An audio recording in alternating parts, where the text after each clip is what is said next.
इमरान साहब आपसे पूछना चाहूँगा, ये बताएं कि पाकिस्तान में मेडिकल नेग्लिजेंस की क्या डेफिनेशन मौजूद है? बिस्मिल्लाहिर्रहमानिर्रहीम। सबसे पहले तो जो मेडिकल नेग्लिजेंस की डेफिनेशन है ये हमें 3 कानून में मिलती हैं, 4 ओवरऑल पर वैसे 3 में। इनमें से जो तीनों कवानीन हैं वो सूबों के हैं। पंजाब का अपना एक Punjab health care commission act है, उसके सेक्शन 2 के सब सेक्शन 2 की क्लॉज XII जिसे 12 कहते हैं, उसके अंदर इसकी डेफिनेशन है। और वही डेफिनेशन कमोपेश हमें सिंध के जो 2012 का कानून है और KPK का जो 2015 का कानून है उसमें भी मिलती है। और वो डेफिनेशन इंटरनेशनल स्टैंडर्ड्स के मुताबिक एक ही है।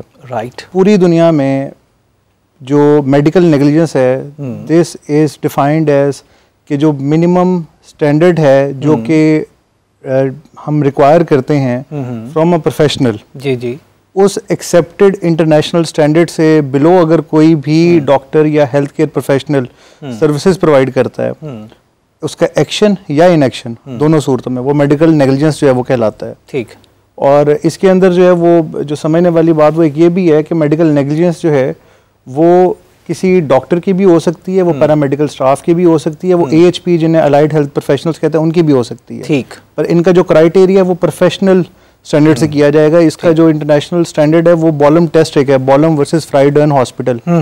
ये 1965 का एक केस है कोर्ट ऑफ अपील का इंग्लैंड का, जिसमें उन्होंने ये स्टैंडर्ड दिया और उन्होंने कहा कि when a doctor fails to provide services, जो कि एक एक्सेप्टेड स्टैंडर्ड है जो एक्सपेक्ट किया जाता है फ्रॉम अ प्रोफेशनल, यानी कि एक स्पेशलिस्ट से स्पेशलिस्ट का क्राइटेरिया, एक GP से एक GP का क्राइटेरिया जो है वही स्टैंडर्ड हम लोग रिक्वायर करते हैं। तो उससे जब भी कोई बिलो जाएगा तो वो मेडिकल नेग्लिजेंस कहलाएगी। ठीक है। और जय साहब, ये मैं आपसे जानना चाहूँगा कि ये तो होगी डेफिनेशन, लेकिन अगर हम इसको कैटेगराइज करना चाहें तो मेडिकल नेग्लिजेंस को या मेडिकल मैल प्रैक्टिस को कैसे कैटेगराइज किया जा सकता है?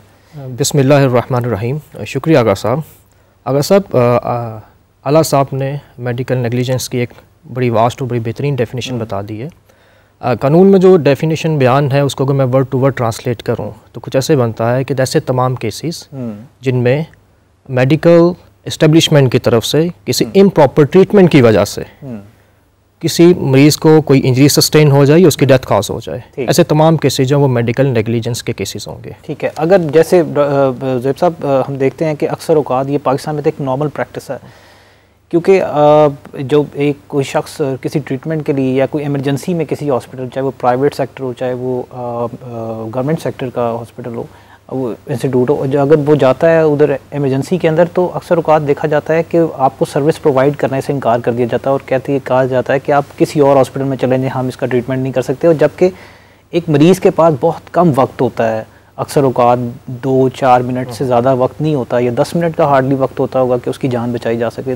तो क्या ये भी मेडिकल मैल प्रैक्टिस या मेडिकल नेग्लिजेंस में आएगा? मेडिकल नेग्लिजेंस जो है ना वो मेडिकल ट्रीटमेंट भी हो सकती है, माल ट्रीटमेंट भी हो सकते हैं, माल प्रैक्टिस भी हो सकती है। ठीक। और फेलियर टू प्रैक्टिस मेडिकल जो मेजरमेंट्स हैं वो भी हो सकती है। तो ये तमाम चीज़ें मेडिकल नेग्लिजेंस में हैं। एक पंजाब हेल्थ केयर कमीशन या सिंध हेल्थ केयर कमीशन या किसी भी सूबे का हेल्थ केयर कमीशन अगर किसी को रजिस्टर करता है, लाइसेंस प्रोवाइड करता है, ठीक, और उसके पास कोई मरीज़ आता है अपनी रुदात लेके अपने आप की ट्रीटमेंट के लिए या कोई किसी को लेके आता है किसी मरीज़ की ट्रीटमेंट के लिए, वो आगे से इनकार नहीं कर सकते किसी भी सूरत में। सही। और अगर वो इनकार करते हैं तो वो फिर माल प्रैक्टिस के मुजरिम होंगे। और माल प्रैक्टिस और नेग्लिजेंस में मैं आप दोनों से पूछना चाहूँगा क्या फ़र्क है? सबसे पहले तो देखें, जो मेडिकल नेग्लिजेंस होती है ना और मैल प्रैक्टिस, इसमें ये एक अम्ब्रेला टर्म है मेडिकल नेग्लिजेंस की। मैल प्रैक्टिस डिफरेंट है। मैल प्रैक्टिस के अंदर एक्ट्स और ओमिशन भी आते हैं और मैल प्रैक्टिस के लिए जो सबसे की फीचर है वो ये है कि बंदे को इंजरी या हार्म होना चाहिए, जबकि नेग्लिजेंस एक टॉर्शियस लाइबिलिटी होती है जिसके अंदर किसी की इंटेंशन भी मायने नहीं रखती। और मेडिकल नेग्लिजेंस के जितने भी केसेस हैं उनके अंदर मैल प्रैक्टिस के सारे केसेस ऑटोमेटिकली आ जाते हैं। अलबत्ता हर किस्म की मेडिकल नेग्लिजेंस मैल प्रैक्टिस नहीं होती ऑटोमेटिकली। ठीक हो गया। तो एक तो बीच में रीजन के उसमें एक हार्म होना चाहिए और दूसरा ये कि इसकी बाय वे ऑफ डेफिनेशन ही कि जो मेडिकल नेग्लिजेंस है उसमें हर किस्म की मैल प्रैक्टिस ऑटोमेटिकली इंक्लूड हो जाती है। अलबत्ता मेडिकल नेग्लिजेंस हो सकता है कि इस वजह से ना हो, और भी हो सकती है, मैल प्रैक्टिस के अलावा भी मेडिकल नेग्लिजेंस हो सकती है। जैसे कि एग्जांपल देता हूँ, एक डॉक्टर अगर एक पेशेंट की एक टांग काटनी थी, वो टांग की जगह कुछ और काट देता तो वो मैल प्रैक्टिस हो सकती है। एट द सेम टाइम वो नेग्लिजेंस भी हो रही होगी। ठीक हो गया। अगर इंटेंशनली वो डायग्नोसिस गलत कर देता है तो वो मेल प्रैक्टिस में हो सकता है। वो प्रिस्क्रिप्शन गलत लिख देता है। एक पेशेंट है जिसको 81 की या कोई और मेडिसिन नहीं चाहिए, वो उसको ऐसी कोई दवाई दे देता है जो प्रिस्क्राइब ड्रग है, तो उस सिनेरियो में वो मेल प्रैक्टिस भी कर रहा है। एट द सेम टाइम अगर वो ये कहता है कि जी मैंने अपनी तरफ से अपना बेस्ट ऑफ माई एबिलिटीज किया, बट वो रीजनेबल स्टैंडर्ड से नीचे चला गया, तो वो मेडिकल नेग्लिजेंस भी बन जाती है। ठीक हो गया। अगर सब इसमें सिंपल आप इस तरह से देख लें कि माल प्रैक्टिस, माल ट्रीटमेंट और failure to give proper treatment, ये तीनों चीज़ें मेडिकल नेग्लिजेंस के अंदर आती हैं। ठीक हो गया। जैन साहब, मैं आपसे पूछना चाहूँगा, बीइंग आप मेडिकल प्रैक्टिशनर, क्योंकि आप इस सिस्टम का हिस्सा हैं, तो रोज़मर्रा की बुनियाद पर किस तरह के मेडिकल नेग्लिजेंस के केसेस आप देखते हैं? जी, मेडिकल नेग्लिजेंस जो है उसके अंदर हमारे पास मल्टीपल केसेस देखे गए हैं। पहले भी आप लोगों ने भी, मीडिया ने भी काफ़ी दफ़ा रिपोर्ट किया है कि पेशेंट की फॉर एग्जाम्पल सभी एग्जांपल दी गई कि राइट लेग का ऑपरेशन होना था, कर लेफ्ट का दिया गया, या टोटली जो है वो डिफरेंट ऑर्गन को मिसट्रीट किया गया।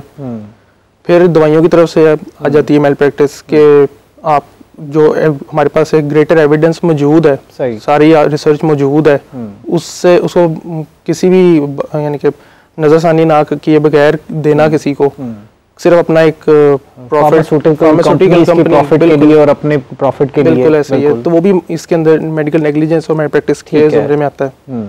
तो हमारे ये माशरे के अंदर ये जो प्राइवेट ज़्यादा हॉस्पिटल्स हैं उनमें ये काफ़ी मरतबा देखा गया है। ठीक, लाहौर के अंदर ख़ास तौर पे काफ़ी दफ़ा न्यूज़ के अंदर भी ये आ चुका हुआ है कि बड़े मशहूर नाम जो हमारे आसपास ही हैं जहाँ पे हम बैठे हुए हैं कि वो इन सारी चीज़ों के अंदर कई दफ़ा इन्वॉल्व हो चुके हैं। सही।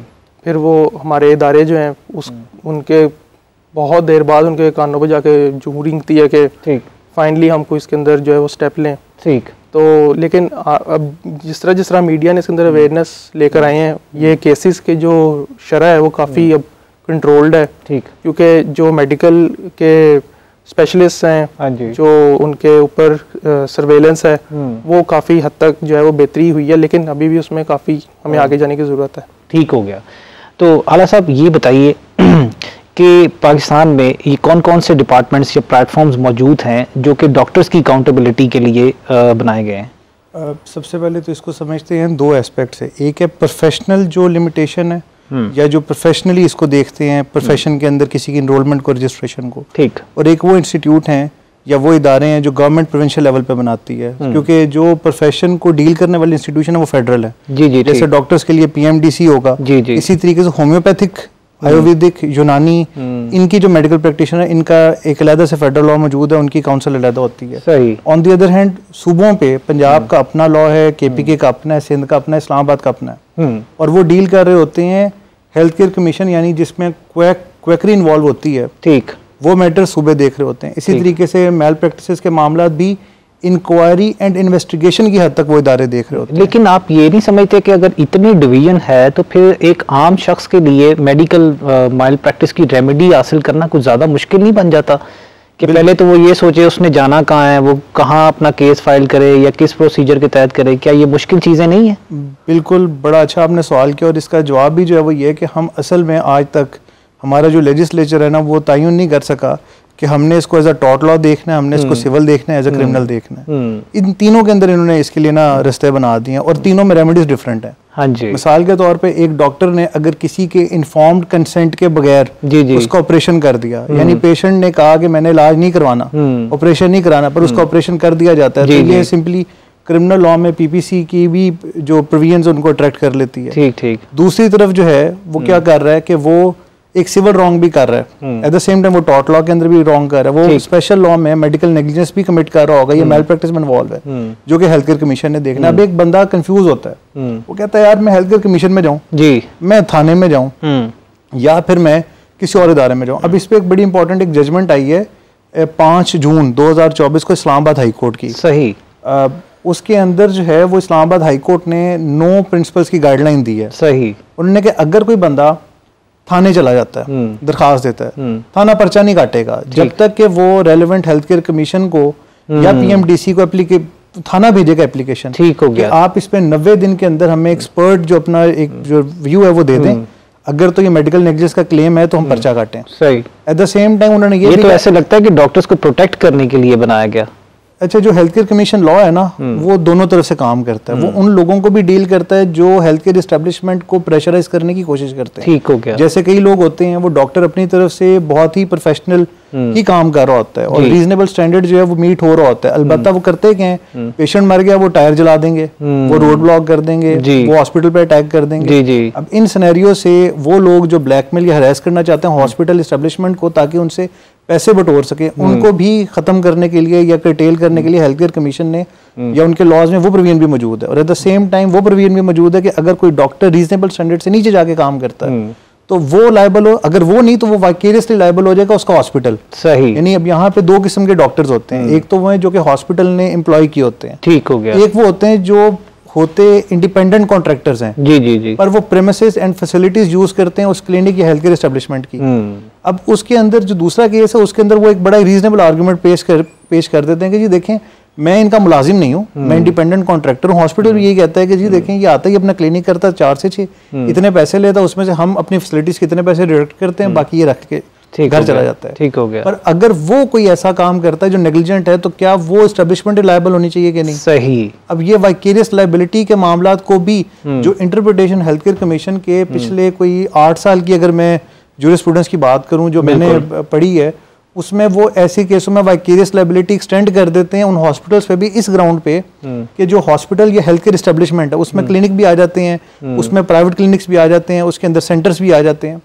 वो क्योंकि रिप्रेजेंट कर रहे होते हैं कि ये हमारा डॉक्टर है और अगर वो ऐसा रिप्रेजेंट ना करे तो पेशेंट भी वहां पे ना आए। पेशेंट तो नहीं देखता मैं किस डॉक्टर के पास जा रहा हूँ, वो देखता है एक हॉस्पिटल है, एक एस्टेब्लिशमेंट है, क्लिनिक लिखा हुआ है, ये सर्विसेज प्रोवाइड करते हैं, मैं जाऊंगा, मैं रिसेप्शन पे पैसे दूं, पैसे दे के मैं फाइल लूंगा और मैं जाके इलाज करा लूंगा। ठीक हो गया। अब यहाँ पे जो है वो हमें बात समझ में आती है कि ना सिर्फ ये कि एक शख्स भी कंफ्यूज होता है बल्कि एट द सेम टाइम यहाँ पे जो लॉ एनफोर्समेंट एजेंसीज है वो भी कंफ्यूज होती हैं, पुलिस को भी समझ नहीं आती कि हम पर्चा दें कि ना दें। ठीक हो गया। अब जो रिसेंट जजमेंट जिसका मैं जिक्र कर रहा हूँ उसके अंदर कोर्ट ने बहुत ही इलेबोरेट कर दिया कि अगर कोई बंदा थाने में दरखास्त देता, थाना पहले जो पीएमडीसी है या फिर जो हेल्थ केयर कमीशन है उसे कह के आप अपनी जो एक्सपर्ट व्यूज हैं वो दे दें और फिर पुलिस उसको चलान का हिस्सा भी बनाएगी। और अगर वो कहती है कि जी इसके अंदर ऑफेंस कमिट नहीं हुआ तो वो पर्चा नहीं काटा। और अगर वो 22 से 22 में चला जाता है सीआरपीसी के मजिस्ट्रेट के पास या जस्टिस ऑफ पीस के पास तो जस्टिस ऑफ पीस भी पहले वो रिपोर्ट मंगवाएगा। ठीक हो गया। हम इसके प्रोसीजर पर बात करेंगे। ज़ोएब साहब ये बताइएगा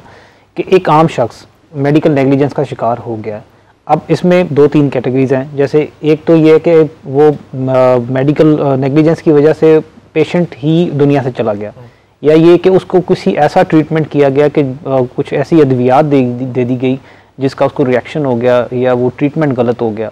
तो ऐसी मुख्तलिफ, क्या इसके लिए मुख्तलिफ कवानीन मौजूद हैं या एक ही कवानीन के तहत ये प्रोसीजर चलेगा? देखिए ये जो कवानीन है सूबाई लेवल पे हैं, जैसे आला इमरान साहब ने बताया, तो हर सूबे ने इसमें जो बेसिक्स हैं वो अपनी रखी हुई हैं, सेम रखी हुई हैं और बाकी उन्होंने उसमें अमेंडमेंट्स अपने हिसाब से की हुई हैं। अब इसमें अगर कोई इस तरह का मरीज़ जो है या उसके जो लवाइकीन है इस तरह की सिचुएशन में, उनके पास जो पहली रेमेडी है वो Punjab health care commission, Sindh health care commission, इस तरह के पीके और बलूचिस्तान हेल्थ केयर कमीशन है। जैसे ही उनको पता चलेगा, उनके नॉलेज में आएगा कि ये जो हमारी मरीज़ की डेथ है या इसको जो इंजरी सस्टेन हुई है ये मेडिकल नेग्लिजेंस की वजह से है, वो पंजाब हेल्थ केयर कमीशन या जो भी सूबे की हेल्थ केयर कमीशन होगी वहाँ पे 60 डेज़ के अंदर अंदर एप्लीकेशन देगा, कंप्लेंट फाइल करेगा बाकायदा, और कंप्लेंट सपोर्टेड बाय एफिडेविट होगी। उसके साथ अगर उसको दूसरे भी जो है वो शहादत वगैरह उसके पास कोई ऐसी मौजूद है जो मेडिकल नेग्लिजेंस को साबित कर सके, वो भी साथ अटैच करेगा। अच्छा, बाकी जो सूबे हैं उनमें 60 डेज़ का टाइम है, सिंध में ये 30 डेज़ का टाइम है, यानी 30 डेज़ के अंदर अंदर सिंध में उसने अपनी कंप्लेंट रजिस्टर करवानी है। फिर हेल्थ केयर कमीशन जो है उसके ऊपर बाकायदा इंक्वायरी करेगा, इन्वेस्टिगेशन करेगा। ठीक हो गया। अच्छा, यहाँ पे एक चीज़ मैं बताता चलूँ कि कानून में जो वर्ड है ना वो इन्वेस्टिगेशन इंक्वायरी के हैं, ट्रायल के नहीं है। लेकिन यहाँ पे जो प्रोसीडिंग्स होती हैं वो क्वाज़ी जुडिशियल प्रोसीडिंग्स हैं, ठीक, जिसमें आपका कुछ हद तक आपका सीपीसी भी इन्वॉल्व होता है और बाकी उनकी जो तमाम प्रोसीडिंग्स के बाद फिर उनकी एक बाकायदा तौर पे उनकी वर्डिक्ट आती है। ठीक हो गया। उस वर्डिक्ट के अगेंस्ट अगर आप जाना चाहे तो फिर आपके पास जो क्रिमिनल लिटिगेशन में जाते हैं सेशन जज का है। ज़ोएब साहब, अगर हम क्रिमिनल लिटिगेशन में कोई शख्स चाहता है मेडिकल नेग्लिजेंस के हवाले से, तो उसके लिए क्या कोई सज़ा है? देखिए कानून आपको बताता है कि आप डायरेक्ट नहीं जा सकते क्रिमिनल लिटिगेशन में, मेडिकल नेग्लिजेंस में। हाँ, एट द एंड जब कमीशन जो है वो ये देखे कि इसमें बाकायदा तौर पे दूसरे जो कानून है उनको विजिटेट करने की ज़रूरत है, जैसे आपका पाकिस्तान पीनल कोड है जो कि बेसिक आपका क्रिमिनल लिटिगेशन है टोटली तौर पे, बिल्कुल, तो वो फिर उनको केस रेफर कर देगा। ठीक, विदाउट देयर रेफरेंस आप डायरेक्ट जो है अग्रीव जो है वो लिटिगेशन, क्रिमिनल लिटिगेशन में नहीं जा सकेगा। और अगर वो सिविल लिटिगेशन में भी जाता है तो उसको वो वर्डिक्ट साथ लगानी होगी जहाँ पे वो प्रूव कर सकेगा या प्रूव हो चुका होगा पंजाब हेल्थ केयर कमीशन में कि ये प्योरली मेडिकल नेग्लिजेंस का केस है।